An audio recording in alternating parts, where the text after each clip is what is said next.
Selamat pagi, salam sejahtera. Terima kasih karena bersama dengan saya di Nazilin Unity Channel. Sudah jatuh ditimpa tangga, ditimpa lagi rumah. Itu mungkin perumpamaan yang sesuai berlaku kepada seorang menteri besar. Anda mungkin tahu ceritanya ini. Anda mungkin dapat meneka siapa menteri besar yang dikaitkan ini. Saudara-saudara sekalian, kesian jugalah kepada menteri besar ini kan, karena sudahlah didakwa, sudahlah sedang di dalam keadaan yang mungkin stres. Sekarang ini pula tiba-tiba satu lagi isu yang menimpa beliau. Disahkan hari ini SPRM, siasat menteri besar berkait isu nadir bumi. Bila cakap tentang isu nadir bumi, kita otomatis tahu ia berkaitan RII yang berlaku di sebuah negeri di utara. Apalagi kalau bukan negeri Kedah. Dan Anda tahu siapa menteri besar di sana? Suruhanjaya Pencegahan Rasuah Malaysia SPRM membuka kertas siasatan berhubung penyelewengan dan penyalahgunaan kuasa melibatkan seorang menteri besar dalam isu perlombongan unsur nadir bumi RII yang dipercayai dilakukan secara tidak sah serta menyebabkan kerugian kepada kerajaan negeri. Saya pun tak berapa pasti bagaimana isu perlombongan unsur nadir bumi ini boleh berlaku dan telah pun merugikan kerajaan negeri. Rupa-rupanya ada juga projek yang menyebabkan kerugian kepada kerajaan negeri. Kita ingatkan semua pelaburan itu menguntungkan yang disebut-sebut oleh menteri besar tersebut. Rupa-rupanya ada juga yang tidak menguntungkan. Kalau ini benar, hancurlah kan. SPRM membuka kertas siasatan berhubung penyelewengan dan penyalahgunaan. Dua jenayah, yaitu penyelewengan dan penyalahgunaan kuasa melibatkan seorang menteri besar dalam isu perlombongan unsur nadir bumi yang dipercayai dilakukan secara tidak sah serta menyebabkan kerugian kepada kerajaan negeri. Sumber SPRM memaklumkan isu ini telah dilaporkan oleh beberapa pertubuhan bukan kerajaan termasuk gerakan anti Sanusi pada Mac lepas dan penduduk di kawasan Bukit Enggang Sik di mana kerja-kerja perlombongan haram dilakukan secara besar-besaran sebelum ditumpaskan oleh pihak berkuasa. Pada Januari 2023, UMNO Kedah juga pernah menggesa SPRM untuk menyiasat dan mendedahkan hasil siasatan sama ada terdapat campur tangan politik dalam isu kecurian RII yang mendatangkan kerugian besar kepada negara dan juga negeri Kedah. Beberapa individu telah tampil dan membuat aduan rasmi kepada SPRM baru-baru ini bagi menyiasat isu salah guna kuasa dan rasuah melibatkan seorang menteri besar hasil daripada satu surat tular berkaitan permohonan kota pekerja asing kepada Kementerian Dalam Negeri yang kononnya bagi projek usaha sama antara kerajaan negeri dengan sebuah syarikat tempatan dan syarikat dari China katanya. Difahamkan SPRM Kedah pernah membuka kertas siasatan berhubung isu itu pada awal tahun 2023 dan telah memanggil beberapa saksi. Namun perkembangan terkininya tidak diketahui. Sementara itu, Timbalan Ketua Pesuruhjaya Operasi SPRM, Datuk Seri Ahmad Kusairi Yahya, ketika dihubungi mengesahkan beberapa kertas siasatan telah dibuka di bawah Seksyen 17 dalam kurungan E dan Seksyen 23 Akta SPRM 2009. Ini termasuk kertas siasatan yang dibuka oleh SPRM Kedah pada Mac 2023. Namun beliau enggan mengulas lanjut ketika ditanya sama ada pihaknya akan memanggil menteri besar terbabit dalam masa terdekat. Saudara-saudara sekalian, sebelum daripada isu dan kes ini tular, Saifuddin Nasution Ismail telah pun bertanya kepada Sanusi tentang hal ini. Beliau minta pencerahan tentang adakah kamu telah mendapat ataupun adakah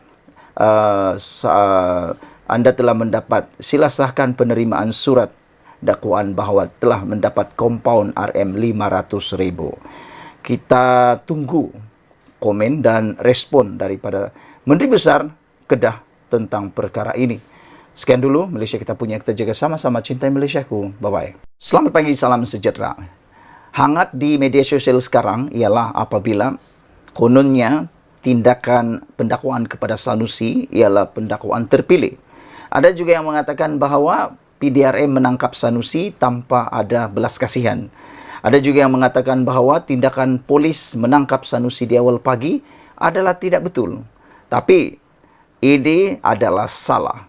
Kerana seorang ketua polis negara, bekas ketua polis negara yang kita semua kenal, iaitu Musa Hassan, beliau mengatakan bahawa polis ada hak tahan mana-mana individu pada bila-bila masa. Selain daripada itu, Ketua Polis Negara juga mengatakan bahawa oleh kerana kes ini bersifat ada kecenderungan menghina atau memberi bangkit marah isu-isu institusi diraja, maka dengan itu, kata Ketua Polis Negara, polis boleh tangkap dia bila-bila masa, tetapi kami juga ada budi bicara, kata polis. Sebenarnya kalau tanya polis atau tanya saya, kata Ketua Polis Negara, polis boleh tangkap dia bila-bila masa, tapi kami juga ada budi bicara kami, kata beliau. Mempertahankan tindakan polis, Razarudin berkata, Sanusi disiasat mengikut Seksyen 4(1) Akta Hasutan, iaitu kesalahan yang membolehkan seseorang itu ditangkap. Bayangkan, Ketua Polis Negara ini memberikan isyarat dan memberikan penerangan, Sanusi boleh ditangkap bila-bila masa, tetapi mereka masih ada budi bicara.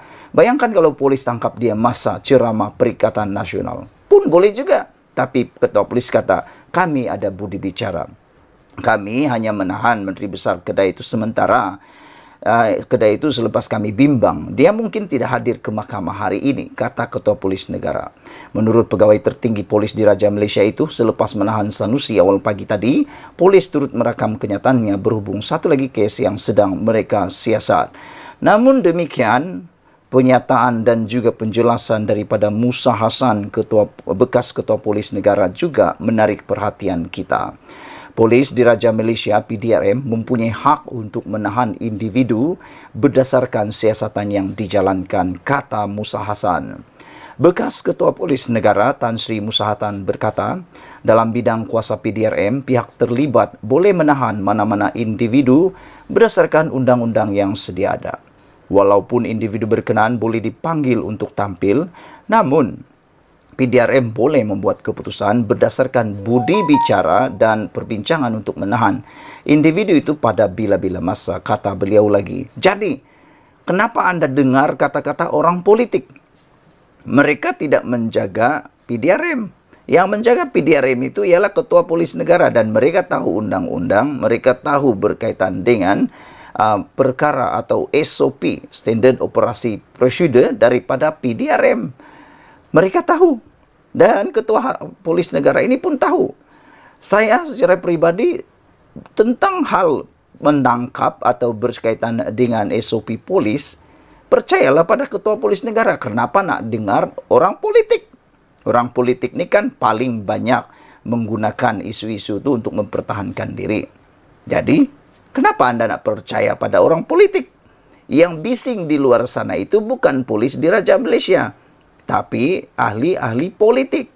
Ahli-ahli politik. Anda ingat tu? Ahli politik. Musa berkata demikian ketika diminta mengulas berkenaan kes Menteri Besar Kedah, Datuk Seri Muhammad Sanusi Maknor yang ditahan di sebuah hotel di Mon Kiara pada kira-kira jam 3 pagi Selasa. Pada Selasa, media melaporkan Muhammad Sanusi ditahan sepasukan polis ketika berada dalam sebuah bilik di hotel berkenaan.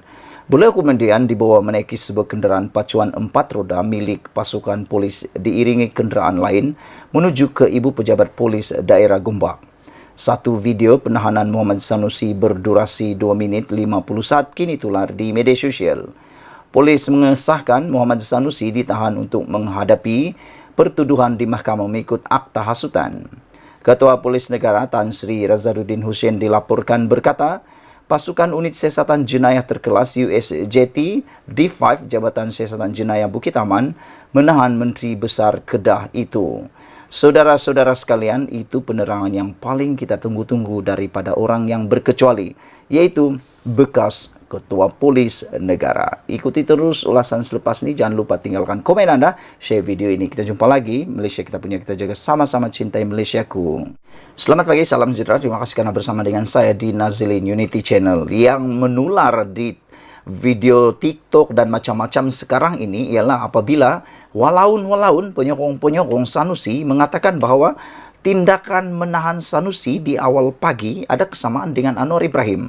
Mereka juga mengatakan tindakan itu adalah tindakan tidak bermoral dan tindakan itu adalah tindakan yang dianggap tidak munasabah. Tetapi ini penjelasan, ini pencerahan yang Anda harus tahu dan Anda perlu sebarkan kepada serata dunia, seluruh planet-planet yang ada di seluruh alam semesta ini.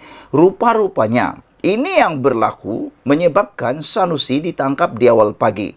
Bukan kerana Sanusi ini spesial sangat. Bukan kerana Sanusi sama dengan Anwar Ibrahim. Jauh sekali Sanusi sama dengan Anwar Ibrahim.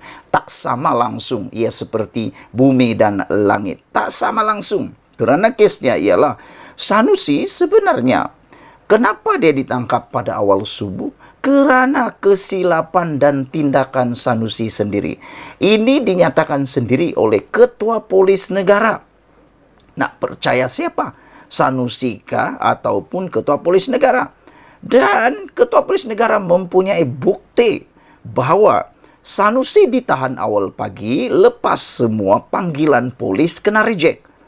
Jadi saya nak terangkan secara sepintas lalu kepada anda. Sanusi ditahan awal pagi kerana dari awal pagi sebelum subuh, daripada pagi sampai petang ke malam, Sanusi ditelepon oleh PDRM, Polis Diraja Malaysia, termasuklah Polis Diraja Malaysia Negeri Kedah. Tetapi apa yang dibuat? Sanusi mereject telefon daripada polis. Jadi dengan itu sebabnya polis mencari Sanusi kerana menurut sidang media daripada Ketua Polis Negara, mereka takut Sanusi tak dapat hadir dalam pendakwaan di mahkamah selayang pada hari Selasa pagi. Anda faham itu? Kalau Sanusi tak dijumpai pada malam atau subuh hari Selasa itu, maka maksudnya Sanusi akan ada alasan untuk tidak hadir ke mahkamah kerana dengan alasan dia tak tahu. Tapi macam mana dia tak tahu bagaimana dia nak tahu kalau dia reject telefon daripada Polis Diraja Malaysia? Ini bukan cerita dongeng, ini bukan cerita buat-buatan, ini bukan reka-rekaan.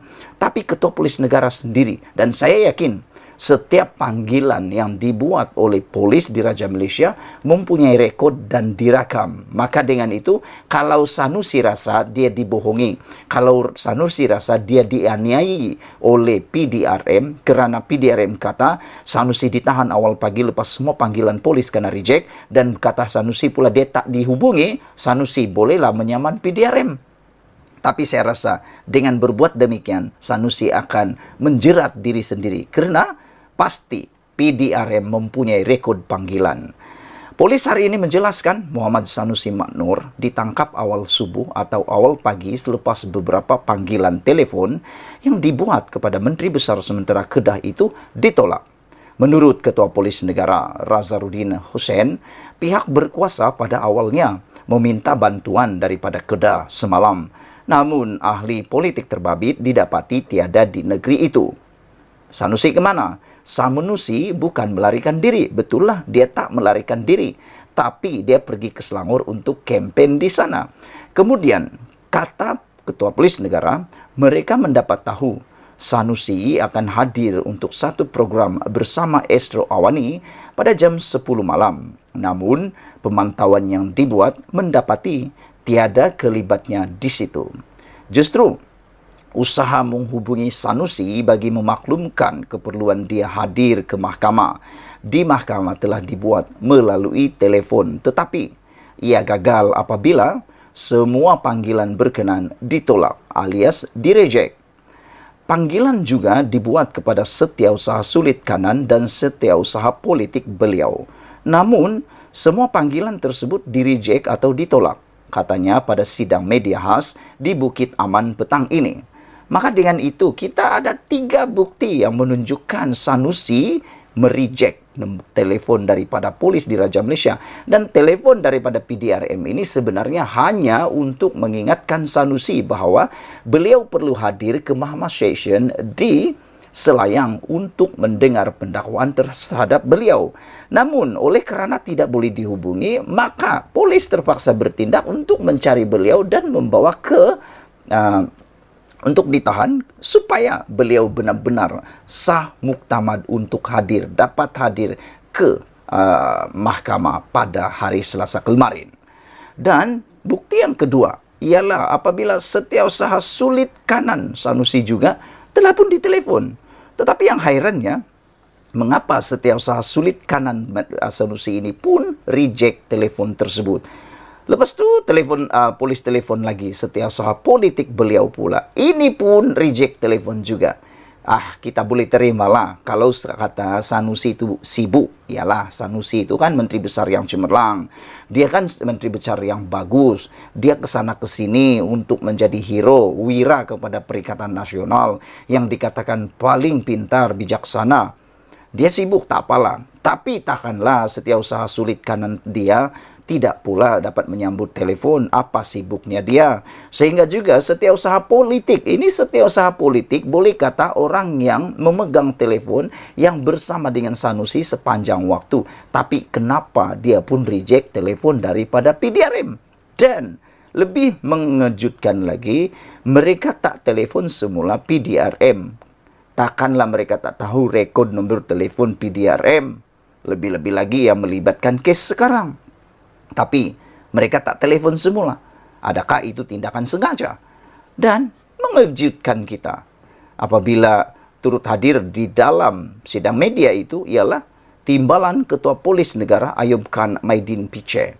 Saudara-saudara sekalian, jelas Razarudin, berdasarkan laporan berita, Sanusi mendakwa dia tidak dimaklumkan akan didakwa. Namun sebenarnya usaha polis menghubungi pengarah pilihan raya PN itu yang ditolak. Jadi kantoilah Sanusi kan. Apabila Sanusi kata dia tak dimaklumkan, dia tidak diberitahu. Tapi rupa-rupanya bukan tak diberitahu. Dia yang tak sambut telefon dan dia menolak untuk dihubungi melalui telefon. Terdahulu, Sanusi diberkas pasukan anggota polis di sebuah premis di Kuala Lumpur kira-kira jam 3 pagi dan ia mengundang rasa kurang senang sesetengah pihak. Semalam, media melaporkan watak utama yang sering muncul dalam ceramah politik PN itu akan didakwa ekoran kenyataannya yang menyentuh isu Raja-Raja Melayu. Saudara-saudara sekalian, apa yang berlaku sebenarnya ialah PDRM akhirnya dapat mengesan Sanusi di Mont Kiara. Ceritanya seperti ini. Saudara, apa yang dinyatakan oleh Ketua Polis Negara, beliau mempertahankan tindakan polis. Razarudin berkata, Sanusi disiasat mengikut Seksyen 4 dalam kurungan 1 Akta Hasutan, iaitu kesalahan yang membolehkan seseorang itu ditangkap pada bila-bila waktu. Saudara-saudara sekalian, maka disebabkan kita polis tidak dapat menelpon dia, kata Ketua Polis Negara, bagi memaklumkan mengenai pendakwaan di mahkamah, kita cuba mencari dan dapat. Kita cuba mencari, kata Ketua Polis Negara. Dan akhirnya mereka menjumpai Sanusi kira-kira jam 2.30 pagi di kawasan Mont Kiara. Anda nak salahkan PDRM kenapa? Kita patut memuji usaha PDRM ini mencari orang yang sepatutnya. Mereka bukan mau tangkap Sanusi. Mereka bukan untuk menganiaya Sanusi. Tapi mereka memudahkan kerja negara. Mahu memudahkan kerja Sanusi. Karena Sanusi kata dia tak tahu, dia tak maklumkan. Jadi PDRM telah mengambil inisiatif sendiri mencari Sanusi sehingga jam 2.30 pagi di kawasan Mont Kiara baru dijumpai. Bukankah itu perlu kita puji? Ini Anda kecam, kenapa? Itu persoalannya. Saudara-saudara sekalian, itulah dia pendedahan, pencerahan mengapa polis menahan Sanusi di awal pagi. Rupa-rupanya ini yang Sanusi tak pernah beritahu. Semua panggilan polis di-reject. Kita jumpa lagi. Malaysia kita punya, kita jaga sama-sama, cintai Malaysiaku. Bye-bye. Salam sejahtera, terima kasih kerana bersama dengan saya di Nazilin Unity Channel. Memang nasib Sanusi Maknur, malang semalang-malangnya. Rupa-rupanya saudara-saudara sekalian, ini pendedahan dan penerangan kepada Anda. Ini pencerahan kepada Anda bahawa Sanusi memang tak ada harapan langsung lagi untuk menjadi Menteri Besar Kedah dan juga untuk menjadi calon PRN pada kali ini. Saya akan terangkan kepada Anda berdasarkan tulisan seorang pengamal undang-undang yang terkenal di Malaysia, apa masa depan dan apa nasib yang akan menimpa Sanusi Maknur selepas beliau didakwa dengan 2 pendakwaan berkaitan dengan kes hasutan.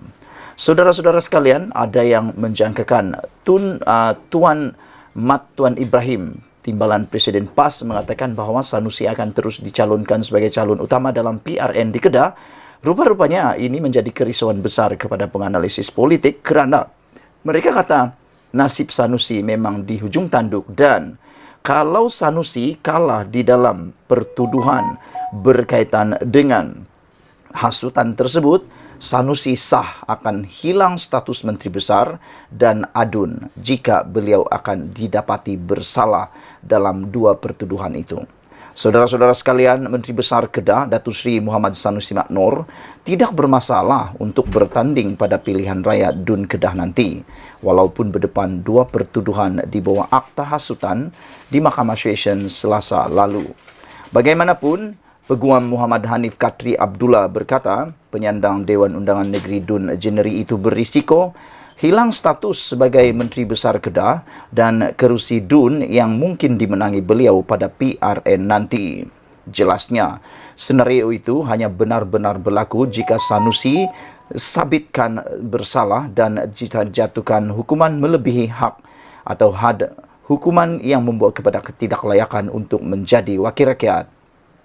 Berdasarkan kedua-dua pertuduhan yang dibacakan di hadapan Hakim Nur Rajiah Mat Din dan Hakim Osman Effendi Muhammad Saleh, Muhammad Sanusi didakwa melakukan perbuatan yang mempunyai kecenderungan menghasut untuk membangkitkan perasaan tidak setia terhadap mana-mana raja.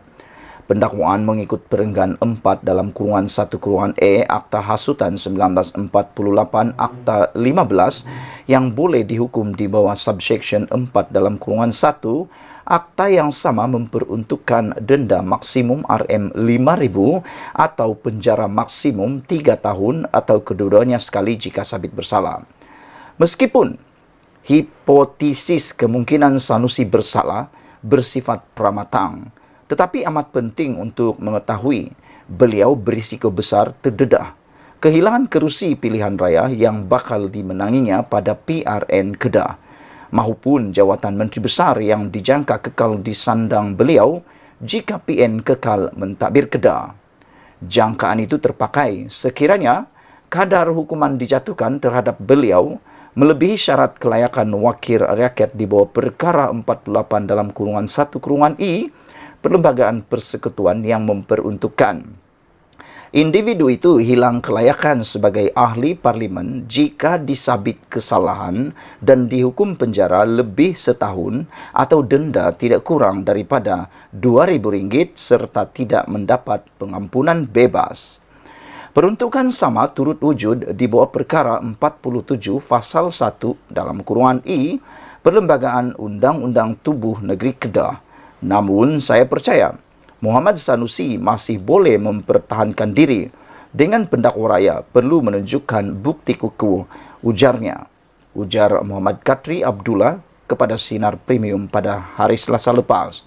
Saudara-saudara sekalian, jika Anda memikirkan bahawa Sanusi mungkin boleh mendapatkan pengampunan terhadap kes ini, Anda perlu berfikir dengan lebih jelas kerana kes ini dibicarakan di selayang Selangor. Maka dengan itu, Sanusi kalau mau memohon pengampunan, perlu mendapatkan pengampunan di mana beliau dibicarakan, yakni daripada Sultan Selangor itu sendiri. Jadi, memang tidak ada harapan kepada Sanusi untuk memohon pengampunan kepada Sultan Selangor kerana yang murkah itu ialah Sultan Selangor sendiri. Bukti Sultan Selangor murka apabila Sultan Selangor sendiri bertitah bahawa selepas Sanusi memohon maaf mengirimkan warkah meminta pengampunan daripada Sultan Selangor, Sultan Selangor mengatakan isu itu belum selesai. Ini membawa maksud isyarat yang jelas Sultan Selangor telah murka. Dan kalau Sanusi didapati bersalah dan Sanusi mengharapkan pengampunan bebas daripada negeri yang beliau dibicarakan, yakni Sultan Selangor atau negeri Selangor, maka tiada harapan untuk Sanusi mendapatkan pengampunan tersebut. Saudara-saudara sekalian, peruntukan sama turut wujud di bawah perkara 47 dalam pasal 1 dalam kurungan I Perlembagaan Undang-Undang Tubuh Negeri Kedah. Namun saya percaya Muhammad Sanusi masih boleh mempertahankan diri dengan pendakwa raya perlu menunjukkan bukti kukuh.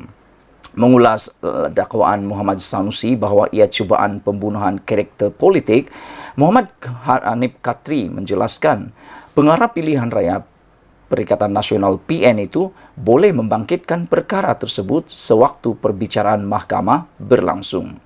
Tidak kira sama ada pendakwaan ke atasnya bersifat jahat, curang atau berbentuk pembunuhan karakter politik, beliau boleh membangkitkan isu itu di mahkamah dan meminta peguam membuktikannya. Segala perkara yang berkait dengan kes atau isu yang memberi kesan kepada integriti beliau perlu dibangkitkan di mahkamah, memandangkan segala percakapan di luar mahkamah tidak akan memberi kesan kepada keputusan hakim. Jelasnya, permohonan pendakwa raya untuk mahkamah menghalang Muhammad Sanusi memberi komen umum berkaitan kes itu di luar mahkamah adalah tidak munasabah, tidak wajar dan mengganggu hak tertuduh sekiranya ia difailkan. Bersamaan kes 1998 sementara itu, penganalisis politik veteran Dr. Ahmad Aturi Hussein menyifatkan kes penangkapan Muhammad Sanusi di awal pagi adalah sedikit persamaan dengan kes penahanan Perdana Menteri Datuk Seri Anwar Ibrahim selepas dipecat daripada timbalan Perdana Menteri pada tahun 1998. Bagaimanapun, pada pandangan saya, kes walaupun hampir sama, tetapi saya percaya agak sukar untuk pendakwa raya membuktikan bahawa apa yang menurut daripada seorang penganalisis politik ini, beliau kata Sanusi ini dianggap bintang politik PN paling menyinar. Tapi pada pendapat saya, dia menyinar kerana dia cukup berani untuk berkata-kata, bukan kerana kecemerlangan ataupun apa-apa yang lain. Saudara-saudara sekalian, itulah nasib Sanusi selepas ini. Kalau Sanusi kalah dalam kes ini, beliau akan hilang status Menteri Besar dan adun jika bersalah. Sekian dulu, ikuti terus ulasan selepas ini.